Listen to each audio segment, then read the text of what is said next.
thinking and enacting, performing what it might be to think through and with the other. We've been thinking of such motifs and topoi and themes as aggressive coexistence, community, the politics of friendship, which circuited us through Nietzsche, Blanchot, Bataille, and Derrida, the different time zones that the friend might occupy and initiate, the friend as the opening to a future, the invention of the free spirit as a kind of temporal feint on the part of Nietzsche. Today we're moving towards something else, perhaps that includes something like athletic timing and running the clock, what it means to run the clock. Who can translate into English running the clock for those who might not understand what running the clock means? It's an athletic... Well, if you're in a basketball game and there's the 25 seconds left and you have a very slight lead, you sort of just pass the ball back and forth to sort of play out the clock. That's right. You play out the clock, which is to say, in order not to lose. We want to consider from Nietzsche to the Rolling Stones and beyond, if there's a beyond, what it means to say that time is on my side. There's a nice mystification. Time is on my side. And this was one of the Nietzschean problems that he needed. It was one of those nuts he tried to crack, which is how to get time to be on your side and not destructive of how you might circumscribe your sides or what's on your side, at your side. So when I say athletic timing, it's also because one of the embedded topoi of philosophical behaviors and grammars has always included an athletic moment that is often effaced. From the Greeks to Heidegger, where Heidegger analyzes, if that's the word, the leap. Very important for Heidegger to get the leap right, because the leap is something that seems to have a jump-off point and appears to return to the same place, but it's never more the same. Something happens. But all of philosophy, from its origins, had something to do with wrestling, with different typologies of fighting the power, or scandalously, Socrates' refusal to fight. Nietzsche denounces this as Socrates being the first Christian, because he gave up and allowed himself to be state crucified. And, you know, Socrates had a getaway car right there. His disciples, and that's what disciples are for, wanted to save him. And Socrates said, no thanks, which for Nietzsche is a kind of insult to philosophical musculation in a certain way. So you may know, and because we've mentioned it already, that the Olympics originally included a place for the rhetor and the poet. Could you imagine that nowadays in the Olympics? Because I've been trying to apply. I can't wait to do my rhetorical smackdowns and bring home the gold. But that place has been momentarily sealed off and promised to oblivion. Nonetheless, that, let's say, historical facticity, that part of the Olympic effort involved thinking, poetizing, and rhetorically flexing some muscle, is something we want to bring in today, if only to be able to thread ourselves through the fabulous and fabulating enigmas that Anne Dufourmantelle will bring to us today in conversation. And we started thinking, what is friendship? What is conversation? When she introduces a quasi-dialectic, not a dialectic, but something that seems like a dialectic to the fight anthems that I've been bringing up. She's going to speak to us and with us about something that's hard to translate, la douceur. Do you know, how would you go about translating it? Do you know? That's no excuse. Or what is it in Spanish? Dulce? Something? Dulzura. Voila. So how would you translate dulzura into the language we're trying to speak? It's hard because we can't hit it. So we're still in the predicament of, or how would you do it in German even? You know, something like, which I'm sure you'll help us struggle through and power through. If only we can test it to failure, as in the technologies we're thinking about as well, and the sciences of all sorts of push and velocities of extremes that we've been trying to track here. So something like sweetness, softness, gentleness, but not quite, right? So on the thematic lever of friendship, which we kind of artificially froze when we read together Blanchot. Here, Anne and I are going to invent and discover an exercise of our friendship, which, remember when Bataille said that the sovereign act of friendship is to read, to write, to somehow inscribe and disinscribe with and through the friend. We're going to try to do that as we did with Judith.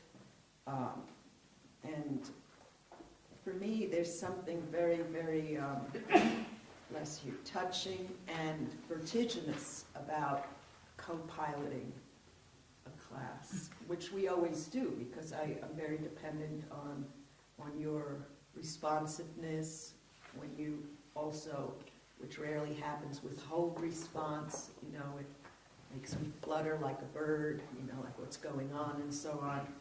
But one of the things that Anne and I did together came out as fighting theory,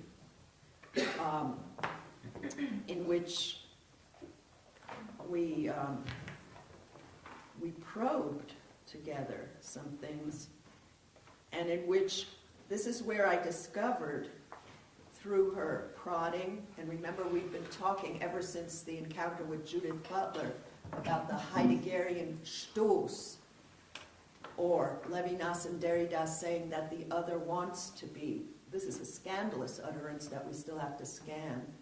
We have to put the scan back in the scandalous. That the other wants to be violated or pushed or kind of tripped up and move beyond his comfort zone. This is what happened, and this is where I discovered, for my part and through you, that Muhammad Ali was my mentor and teacher, especially given the gift he offered me of rope-a-dope, right? Do you all remember what rope-a-dope is?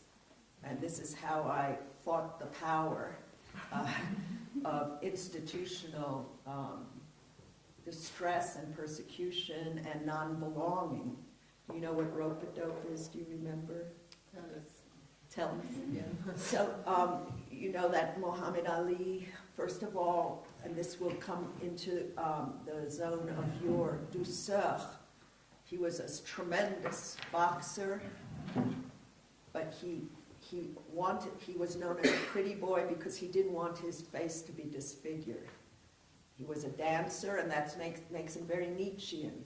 He danced philosophically in certain ways. He also was a poet, right? He'd always have a poem going on to scare his opponent. So he had a certain adherence to language that was rather new, because he'd have poetic bulletins come out about how he was going to beat the crap out of his opponent and his adversary, and he redefined the adversarial relation and the boxer's clasp in the beginning and at the end. But rope-a-dope is something that he practiced, which is when you see your opponent, you take measure and you think, holy shit.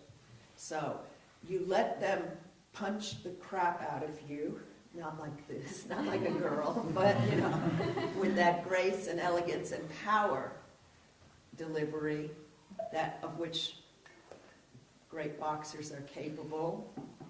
And you exhaust the other on the basis of their rage and power, and you take all the punches, you're against the ropes, and then when you note and measure again that the other is exhausted by having really beaten you, they think, and when they're also lulled into a false sense of security, then you suddenly surge up and finish the deal. You seal the deal, but it does mean that you take a whole bunch of punching. And we've been studying, starting with slave narration, how to, in the very radical constraints of straitjacketing, how one can maneuver against a formidable opponent. So we've also been studying on one of our 6 registers, not only the politics of friendship, but enmity, right? All of these are gradations and modalities of enmity, and how a power punch is delivered. It could be that some of you, and we haven't gotten to that, are motivated in your work by, I used to, this is sidebar autobiography. When I was very not welcome institutionally in universities, when I would be punching out a text, I would think of who this would make throw up. And this was my little revenge ring, Yeah, I had to bring up the fighter in me precisely because it was imposed on me. I showed up like a lamb to slaughter in the beginning. I had to man up pretty quickly. But one of the techniques that I learned from Muhammad Ali is rope-a-dope, which is to let the opponent just beat the shit out of you until they think they've done their work. We also discussed that in terms of Nietzsche's Russian fatalism, where you just drop in the snow and let the enemy just walk over you and they think you're dead, and then something happens. Then you rise up. So these are some of the problems and walls against which we've been crashing here as we double barrel and double track violence, peace, friendship, enmity, which invade each other all the time. The only image we found, maybe with Judy you found other things, of peace is from Kant, Perpetual Peace, which is a cemetery, right? May you rest in peace. So we haven't been having much peace here. But we started very, very furtively talking even about not girl gangs, but gang formations and alliances and violent assimilations. Also Freudian mappings of that always include necessary violence, all the way through Bataille, where violence and eros and desire are linked up. So There was one thing that I wanted to go back to, but it's escaping me right now. I'm not necessarily a cheerleader for the fighting stance, but there are figures of thinking, figures of endurance that involve warrior stances that require you to stand up or stand by your text, by your work, and require you to also face down formidable opponents in the sense that Lyotard offers when he writes about the mainmise. Remember that discussion? That there's a hand on you that's throttling you, that is so powerful and strong that it's almost like the Twilight Zone. You don't even feel it or see it. Even when you think you're free, there's something that still leaves its thumbprints or fingerprints on you, and undermines any emancipatory fantasy. So very often, even if you just have to shake off something, even if it's as subtle or not so subtle, but as unthreatening as a dog shaking off some water, there's some kind of movement of repulsion or even excretion that we want to be attentive to. That went a little, that veered off. Let me get back to the figure of the dog. Lyotard again says that we haven't really dealt with terrible, terrible tyrannies like Nazism. We just put it down, in the case of the Nazis, historically, like a rabid dog. So very often when thinking needs to go and figure something out and even fight something, it just shoots it down and calls it, this is the unthinkable. I'm not going to deal with it. I'm going to put it down like a rabid dog, you know.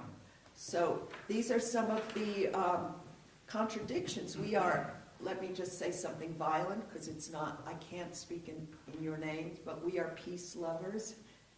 And yet we find ourselves having to fight in different ways according to different modalities and temporalities and stances.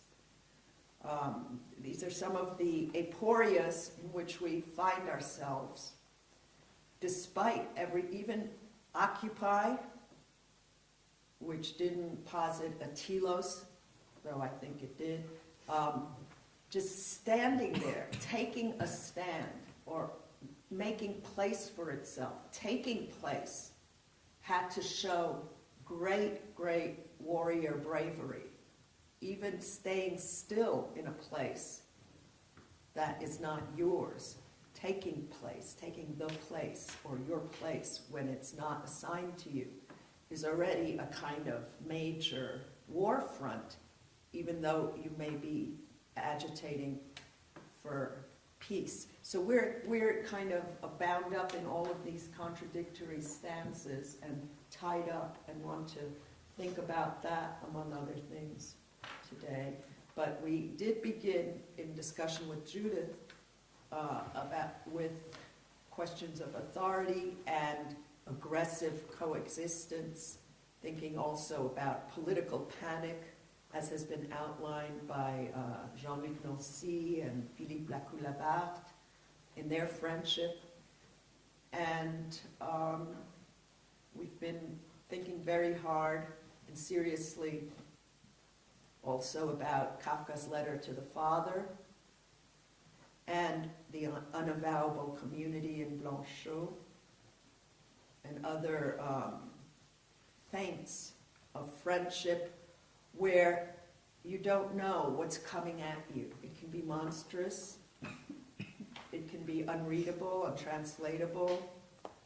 There's always the menace. The other can always kill you, you can kill the other, and there's a moment of desistance, perhaps. Derrida writes apropos of Philippe Lacoue-Labarthe about desistance, not resistance, but desistance, which is a non-dialectical negativity. What is it to desist? Do you have that in all your languages? Desistance, how do you say it? Desistir. Ah, beautiful. She knows Spanish. I read Spanish, and I want to be more Mexican every day. So though I'm also headed toward Buenos Aires in my imaginary, right? That's a real destination, destiny. Venezuela's on the map. Okay, so we're desistance, which is not the power punch of resistance. It's a different kind of relatedness to the philosophical problem, the other. We've been studying forms of compliancy here, like the compliance of the slave poet. How extreme compliance as a form of resistance or desistance, even, which is I desist. I'm not going to engage that. So non-engagement is something that we want to continue to consider, but also, finally, thank you for your accompaniment. This is like the death drive. The death drive is always silent. Where was I then? I was going somewhere. Non-engagement. Thank you. We landed on the undecidable embrace at the end of some of Goethe's works, where you don't know, is it a hug? Also in mafia types of syntaxes of encounter. Is it a hug? Like, in the mafia, when you get a kiss, it's what we call the kiss of death, right? Judas and all that. You get in Goethe, it's a hug, or is it a threat, a clasp? Is it a death kind of announcement, or is it a loving embrace? So is it an embrace, a brace, or is it always what Derrida calls both and? So Derrida introduces, rather than either or, the structure, if it is a structure, of both and, right, which holds the tensional qualities of the undecidable. It's both and. You don't have to, or you can't choose. If someone hugs you very tightly, and you know how children go, they try to get out of that, We've grown up and we allow that kind of, or when people go, all right. That must have been a trauma, because I keep on doing it. So where you can't decide whether the brace is going to really be a kind of lockdown threat, or if it's a loving threat. So now I know where I was going. The prod in Heidegger, the Stoß, the violation. So there's something that Heidegger starts, a machine that involves just that the other prods you like this, and then we threaded it through Levinas and Derrida, who say again that the other wants to be violated, so to speak.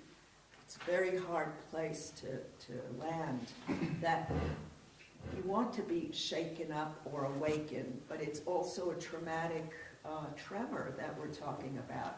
It's there, again, it's both and. It's like no, and the violence of encounter, to be faithful to the event of the encounter. Maybe you are asking for that intrusive, traumatic break-in, you see? Because that will open you up ecstatically, perhaps, to time, and learning, and a kind of alterity that monstrously gets born, but not if everyone is just lulling you. Saying, oh, you're a genius, come you know, which is one form of pedagogy, you know. So the prod, the violation, as part of the douceur of awakening that you also hear in Tristan und Isolde in Wagner. I know you will be speaking about that figure of the embrace in your talk tomorrow night of Tristan, and you call it Isolde, but it's Isolde. Such a sweet name. So welcome. Thank you for the invitation. It's before speaking about this relation between sweetness and fighting, and how is it possible to see them not opposed but intimately intricated, I not to always come back to hospitality, but I think I must recall this, exactly what you were talking about, that Derrida figured that the word host, to host, the inviting person, like Avital invites me for space-time. First, the inviting and the invited are named the same in Latin, and then in French it says the same, that when you say the host, you at first don't know whether you're speaking of the inviter or the invited. This ambiguity is something in the language, knowing that just to replace it in its essentiality, nomadic figures of sociality are the first in human societies. So the question of hospitality was most probably a question of survival, meaning that you could be the next day the one asking for shelter. Before the towns were built, and there was this nomadic ventures of social organization. So the hospitality was a very, very essential matter. One of the first written laws in humanities ever. In every piece of writing we have, as Mesopotamia, Egypt, Chinese, it's one of the first rules that is put down open. But to go faster, so host is the same. Latin etymology root as hostility and hostage, and so it's this idea that the host inviting could be the most hostile, and so. Excuse me. All right, the gloves come off.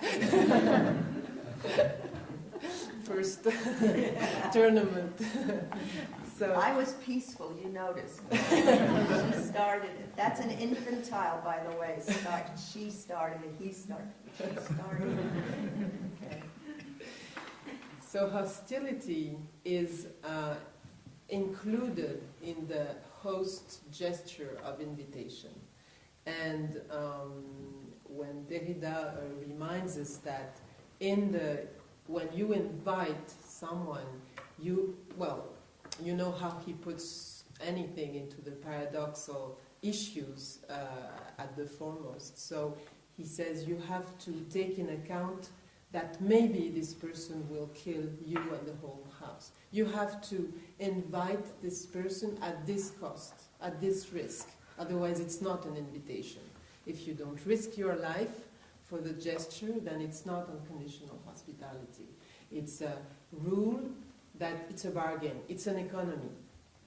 And if we are only on economical grounds, even a libido economy, one could say a social one, then we gain the stability and peace, as you were talking, and we lose humanism. So it's interesting to see that in this very first relation where the intimate and the exterior, the singular place of the individual and the first community comes up on this ambiguous statement between the friend and the enemy and the hostile. That's what he forged this, in French, the hospitality instead of hospitality, to make appear this endangering notion. I was really interested and driven into that word, it's a word too, of sweetness. So let's come back just a minute into this difficulty to translate, because it can go from softness to sweetness to kindness. I think douceur in French has this, for once, usually it's the English language that's wider, but in that special case, it's like the snow for the Eskimo. It includes really this notion, the very spiritual one to the very carnal, sensual one. I guess that's why it interests me, is those words that relate the psychic and the physical, the spiritual and the material in one word, because those entities, those worlds of thinking are the one that the West has put to trial a lot. The West has been more interested in separating the orders of spirituality and sensuality than keeping them in the same space, and that's why, as Avital has always gone to the margins of philosophy and testing how can some words like stupidity, test, losers, we can go at the margins of philosophy so that it calls back on the center of the sort of kingdoms of conceptual philosophy to make us hear from that exiled point of view, and in another form, the huge words like being, becoming, time, and space. So it was a little bit my idea too, with this strange little word, let's say sweetness, because we don't have another one. The Spanish is the closest to the Latin, dulcis, and it's interesting to see that the praos Greek and the dulcis in Latin are, and anawin in Hebrew, biblical Hebrew, are three words that since the beginning were adopted by the gods. So it has never been only a mundane signification. In Greek, in Latin, and in Hebrew, it was signifying, for example, a fruit, a texture, the sweetness of the milk of the breast, it was related to motherhood, but in the three cases it was a signifier for the gods too. It was designating a quality of the god, and to the extent that dulcis was one of the words that was taken over by the mystics, and especially the German ones, in between the 11th and 14th century, Hildegard de Bingen, Maître Eckhart, to the extent that, as you know, they pushed on the negative theology, so to the point that the god was identified to the néant, to the nothingness, and the word to qualify this nothingness was dulcis, was la douceur.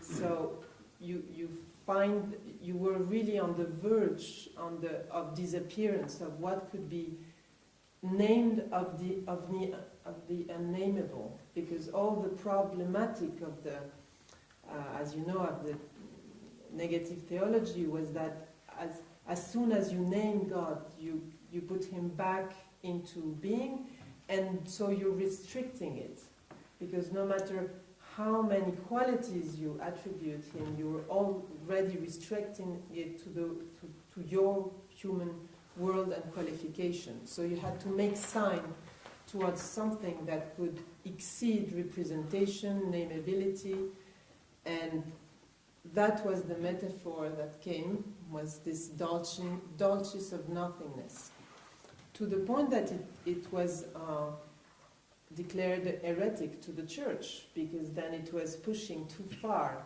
on a very transgressive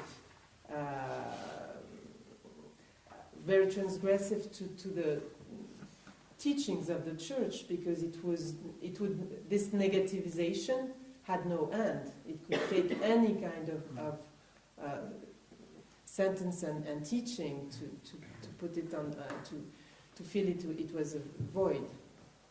So, also interesting to see that in the Greek world, praos, the sweetness as such, doesn't appear right away. It's the Greek world is, as you know, a world of honor and of fighting values. I mean, you had to fight over for your destiny, for truth, for loyalty. So the métis we told about, la ruse, was authorized, or was even praised, because it was a way of disguising your motives, so to get and to win the fight. But the danger of sweetness was that it would make you vulnerable too much, so that not only you would lose the battle, but you would appear as a loser. But more, and it's very interesting, it's Jacqueline de Romilly who made this study, that the civilization process goes with the emphasis on the sweetness, and many words arrive that are related to, like philanthropia, or like pseudonomé, the forgiveness, all these values of, let's say, humanism that slowly come upon in the text, in the drama plays, to build another relation to honor. For example, there's this quite famous passage in l'Iliade et l'Odyssée where, for example, Ajax authorized the Priam, the father of Hector, who's just died, and he's his enemy, to come. He stops the battle. He invites the king, the enemy, to his table, and there's a sort of suspended time where the king can, he arranges the body of his son, and he authorizes Priam to be his host and take his son's body out of the battle, and then they begin again. So this was it's much over politeness. It's a kind of, and it's the word used is douceur, the sweetness, and the companion of Ajax says, "But what are you doing this? You know, we were on the verge of winning, and now we have to do the whole thing again. And while the king is at our table, the army is taking back a rest, and they're going to be stronger, and you're endangering us all for your body of your enemy." And in the play it is said, "But if I don't do this, I'm not a human anymore. So I don't even deserve to win the battle. I won't be able to look at myself."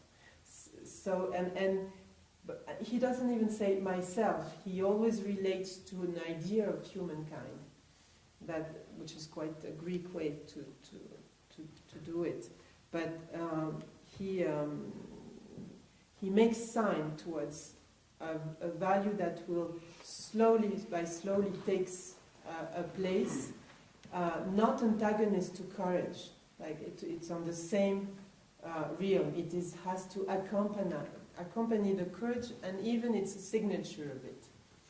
It will take a very different turn with Christianity, because with Christianity, with the idea of sin and regretting and confessing, your sins and the idea that the man arrives in a sinner position, the Douceur will take another turn that is more accentuated on the vulnerability of the soul or of the flesh, and mingled with the question of pleasure too. How is it that we can take account for the pleasure of the dulcis? So it splits in two. It has one, I would say, one destiny, has a word, in the land of pleasure and of pleasurement and of like the sweet, really, the sweet part of sweetness. And it's landing also on the ethical bond of that's also calling for the Hebrew etymology. Anawin means humiliated, humble before God. And but sometimes it qualifies also in the Bible the way the voice of God speaks to the prophets. It says it's Anawim, so it's very sweet sort of voice that could be not heard, and so you have to have this kind of ear to hear it. So this other branch goes to the vulnerability, the frailness of human being, or its relation to the being a sinner and having to take account for this vulnerable state. So it's Beautiful. Can I say a couple of things? In Freud, as you know better than anyone, when you say that someone is sweet or something is sweet, it's not so sweet, because it means that your cannibalistic libido is in gear, and it means yum, you know. So that douceur, sweetness, is already a major repression, and all sorts of deals have been sealed in order for you not to gobble up this delicious other, you know. So I don't know if that speaks to you, that sweetness is something that's arrived at after all sorts of negotiations with your oral cannibalistic libido. If you really, really are into the other, you want to eat them up, you want to devour them, and enough of my autobiography. So even when you say sweetie to someone, you know, the aggressive hospitality is there. It's like, watch out, watch your back. You know, because the minute, you know, I get the little sauces ready and you're mine. So, but that's the relation to the other in the most honoring way is introjection. None of that is so innocent if you interiorize the other, and you will have introjected our words, right, through all of the year. We'll be there with you. But that means you've done some swallowing and maybe of pride even, and that, or incorporation where it's not, you're not getting rid of something. It's a problem. Mourning, don't forget, which we will all have to go into when we say goodbye, adieu. We talked about that, is if it's to be successful means that you're letting go. But introjection, incorporation, thinking it was a sweet experience is also having had to negotiate that somehow you're not, less you devoured by it, or allowing yourself to devour the other. Again, this is why Derrida has said that vegetarians just don't love the other enough. Because they're not sweet on the other, and they refuse meat. What does it mean to refuse meat? He also shows that you can't be a vegetarian to the extent that dead bodies permeate the earth. You know, so even your little vegetable grove is growing on all sorts of animal bodies. Especially the mushrooms. Yeah. Isn't it? It's not necessarily against, but he would tease me, and he, on the basis of my sweetness on animals, he, and an argument that I posed at table, he came up with logocentrism, carno-logo-phallocentrism, which is that our logos is dependent on devouring the meat of the other, the flesh, on all sorts of levels. So I'm very, very interested in a number of things that Anne has so far said. Am I interrupting you, or is it a welcome cry? One is the moment where Anne said that sweetness is not antagonistic to courage. This is very hard to wrap your head around. That something comes up before I go where I was going. Remember the film that I've been referring to, Herzog's Mein bester Feind, My Best Enemy? There's a moment, because Herzog is filming where the native peoples are the sweetest people on earth, says he. Who's seen this film, by the way? You're going to love it. The sweetest people, so sweet that they won't shake your hand in that virile, vigorous way that shakes you up and scares you, you know, the Western banker, death grip, like, holy shit, you know? They are so sweet that this is, give me your hand, this is how they shake hands. It's barely touch, because they understand Heidegger, Stoics, and so on. So he shows that in so many ways that these are the sweetest people on earth. And then, moving on, going through Klaus Kinski's rants and violent, kind of crazy, threatening behavior, you see the king of these people, who's quite tiny also. He comes up to Herzog and he says, at the end of the filming and so on, and he says, Mr. Herzog, would you like us to murder Klaus Kinski? And it's such a moment of astonished, so it's the sweetest people on this planet that offer to finish the job. Süßlich. Yeah. It only exists in German. I don't know how. Sag mehr. It's a process of being sweet, but it's an insult. You're süßlich. You're cheesy. Or milieu, that word, yeah. Or syrupy in English. Yeah. So syrupy means someone who's, Yes. you know. It's the eating process of being sweet. That's right.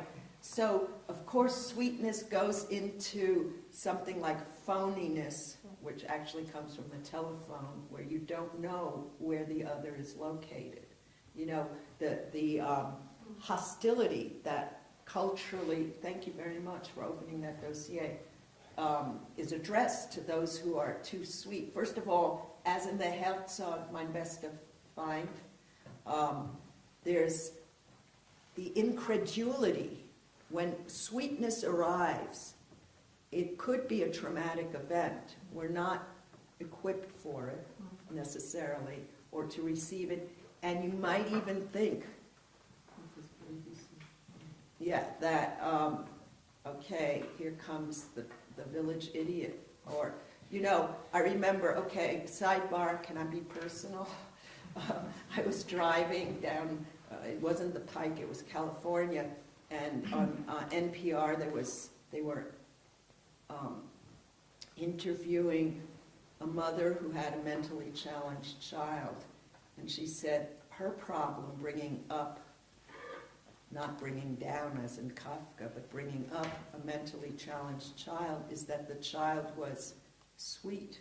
So she thought that everyone was her best friend. So the mailman would come, and the child would just embrace him with gratitude and thankfulness.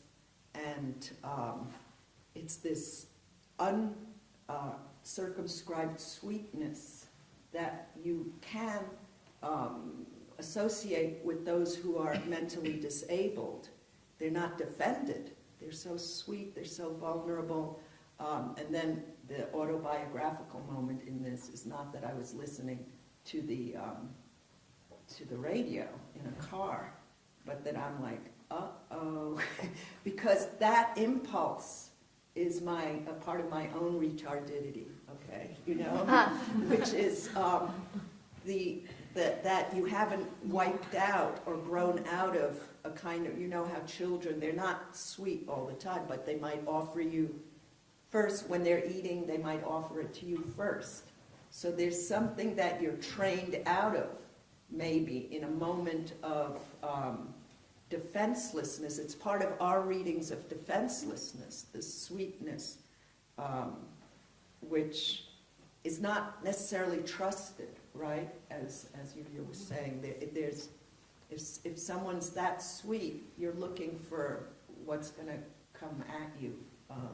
Maybe it's just to make a parenthesis, but there's this differentiation maybe to be made, or a hypothesis, but it might, in Freudian standards, doesn't stand, that there would be an originary, true sweetness, kindness, that would, I could only picture it, definitely not even at the, for example, the breastfeeding of an infant child, because this is devoration, and it's the closest you can come to eat up or kill, in a way, where killing and loving are completely, as Mélanie Klein showed it, completely together. And it's because the mother resists this devouring that the other becomes, as such, another. But plus, in Melanie Klein, the breast coming at you, as in Woody Allen, is persecutory. Like suddenly your mouth is stuffed with this big thing and you can't talk, you have to gag. So she also sees that the child is going to cannibalize and fucking get out of my face, and I know you're not. So both are at war at that moment of peaceful breastfeeding. So let's try to go beyond, before this. I could picture it as, I tried to say the potency in Aristotle, that doesn't seem really sweet, but it's the only way I could figure what is protecting life as such, as a development. When a chrysalid becomes a butterfly, if there is no douceur, sweetness, how can it just become? It would be the necessary accompaniment of the development of life, at the most primitive.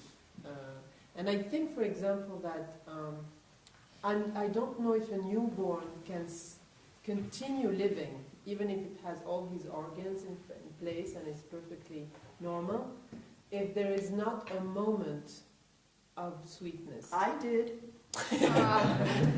All right, My mother besides was you. a reptile. A lizard. Okay. So, If you call this life, what do I Can I tell a joke, or am I out of control? Yeah. I'm so happy. Giddiness is okay. So this is a translation joke or something. So someone says, I love the word, because you just said it, butterfly. It's so sweet and fragile. And someone said, I love the word papillon for these reasons. And then mariposa, right? It's so beautiful. And the German says, and what's wrong with Schmetterling? That's funny, because in Schmetter you already have smashing, and you have the sense of it on your windshield. But anyway, okay, butterfly sweet. So maybe we could have this hypothesis of a primitive impulse of that wouldn't be a drive to devour, but an impulse of sweetness, an instinct of sweetness to protecting life. And what if it doesn't exist? But that would be an hypothesis. And at the other hand, something that would be, on the contrary, the evolution and sublimation, the extreme sublimation of impulses and registers that have nothing to do with sweetness, like fighting hate, wanting jealousy, and that end up by a sort of constant filter of the somoic self to end up in a posture of self-wanted sweetness. But it's interesting to see that this it's very different to mark the sweetness as obliged, like for example when you're handicappé, when you're disabled, or when it is a chosen posture. Some literary figures are on the verge. We can maybe talk about them. It's whether you take Billy Budd, the Prince Mnouchkin, or on the other Félicité. Some figures you have the sensation that as they are written by they can only go in this place of it's a fatum. Maybe they have no other way to challenge the world than this sacrificing posture. And what's sacrifice in that real? I just have a very simple question. Is there a difference for you between sweetness and tenderness? That's good. I would say that for me, I take it from the same real. Tenderness evokes the relationship. It can't be douceur in a way. I think includes relationship if that's hypothesis of life, because I think life is a relation. Even if it's a plant, it relates in a way to its survival. But definitely as human beings we do. But it also qualifies a stone, a color, a sky. As tenderness is really emphasizing on the relationship to otherness and this hospitality gesture and what is it, for example, this ambiguity of the touching, the touch and the touched, the touching and the touch are the same and the same real. So how can you how can you differentiate this? And also the heart movement. I don't want to open another huge dossier, but I will. No, but I mean it's not. I think to be this. But I was really puzzled because there's tenderness leading to kindness. How kindness relates to sweetness. That's a premier coup de force. But for example, when Badiou identifies, when he retranslates, which is a funny and fantastic thing to do, I'm not at all against it, the République, Plato's République on Mandarin French, one of the things, he does a real hold-up. I mean, he does a terrorist act, I think, is he decides, he says it in one sentence, I'm not going to differentiate truth and good, because in Plato it's the same. So I'm going to translate it every time by truth. And that's, I think, is really puzzling, because even though in Plato it's associated, that's true, I can't say otherwise, still there are two words in Greek. And he decides there's only one. So, I mean, well, maybe not open this whole thing, but it's a master sovereign attack, I would say. Thank you. So, are there any... This offers a span, but do you want to break first? A little break? Let's have a little break and then come back and continue building our discussion.